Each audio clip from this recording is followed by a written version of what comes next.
By default, your TI-84 Evo doesn't simplify radicals. Root 12 just gives you the decimal, when the answer you probably wanted is 2 root 3. Let's fix that by putting a program on the calculator. Start by plugging your calculator into your computer with a USB cable, and make sure it's turned on.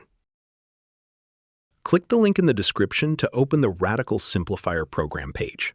Then click Connect your calculator, pick the TI-84 Evo in the pop-up, and hit Connect. Now click Send to Calculator. And a few seconds later, the program is on your calculator. Over on the calculator, press the Program key.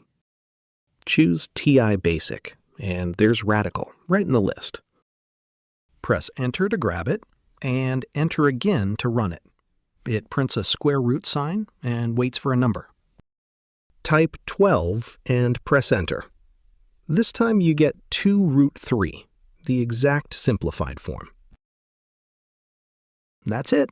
More TI-84 Evo tutorials at calcplex.com.